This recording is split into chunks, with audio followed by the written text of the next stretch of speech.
जी मुझे तो संभालना भारी हो रहा जी। मुझे सरकारी इनका खर्चा उठाए, मेरे बहन भाई का इनका सपना है आर्मी में, भाई का और बहन का डॉक्टर का है जी। इनका सरकारी उठाए, सरकार कोई आता है, अधिकारी आते हैं, चावल वावल दे के चले जाते हैं, आटा वाटा दे के। घर का खर्चा कहाँ से चलाएंगे जी? 8-9 बीघे ज़मीन है जी हमारे पास, उससे क्या होगा जी? मैंने अपने सपने छोड़ दिए जी। अब इनके सपने ही मेरे सपना है जी बनना जी। बस जी ये बन जा दन्नू। तो तुम मैं भी जी आर्मी में होना चाहता था जी, पर अब जिम्मेदारी मेरे सिर पर है, इसीलिए मैं अपने बहन भाई को आर्मी और डॉक्टर बनाना चाहता हूँ। तो उसमें सरकार मेरी पूरी सहायता करे। देखो, अगर जितनी मुझ में हिम्मत है मैं करके इनको करूँगा, इनकी मदद करूँगा जितनी भी मुझसे हो पाएगी। जितने पैसा बनेगा इनको पढ़ाऊँ लिखाऊँगा। अगर सरकार दे दे तो थोड़ा बहुत और ज़्यादा मेहनत नहीं करनी पड़े मुझे ज़्यादा।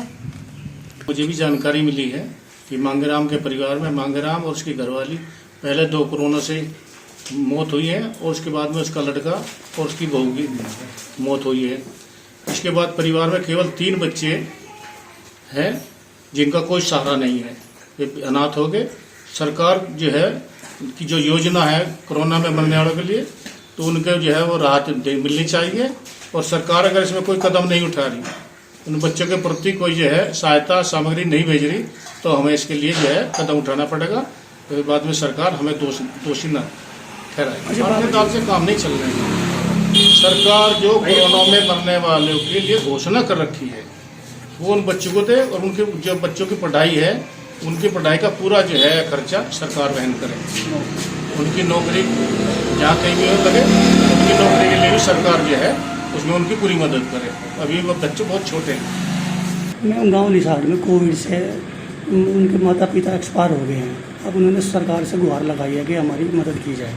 इसमें प्रशासन क्या मदद कर रहा है? निसार गांव का एक परिवार संज्ञान में है जहां 3 बच्चे कोविड की वजह से अनाथ हो गए हैं। उन बच्चों को हम लोगों ने अपनी लिस्ट में शामिल किया है। ऐसे लगभग 46 बच्चे हैं जिनका दोनों पेरेंट्स या एक पेरेंट की कोविड की वजह से डेथ हो गई है।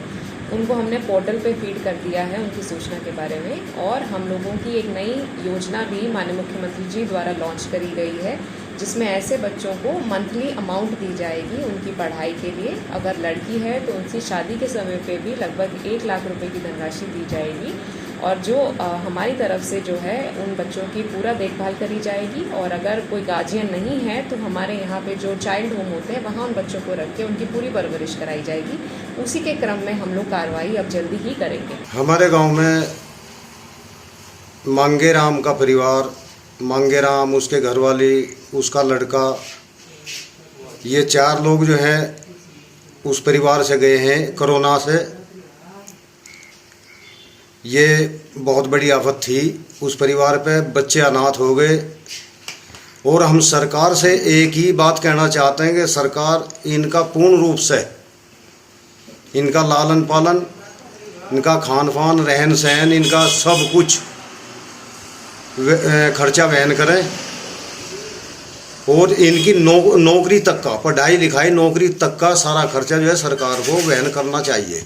नहीं, सरकारी तंत्र तो आ रहा जा रहा, आने जाने से कुछ नहीं होता। आने जाने से तो सिर्फ ये एक दिखावा कर रहे हैं, कुछ करना ही नहीं चाहते। अगर करना चाहते तो अब तक कर देते, तो लेकिन ऐसे काम नहीं चलेगा।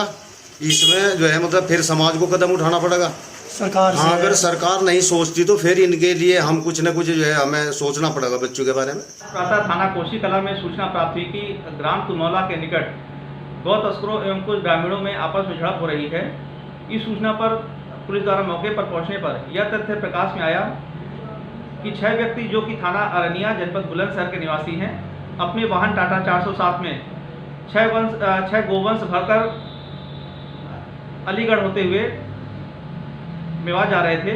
रास्ते में ग्राम तुनौला के निकट कोसी नंदगांव रोड पर कुछ ग्रामीणों से इनकी झड़प हो गई।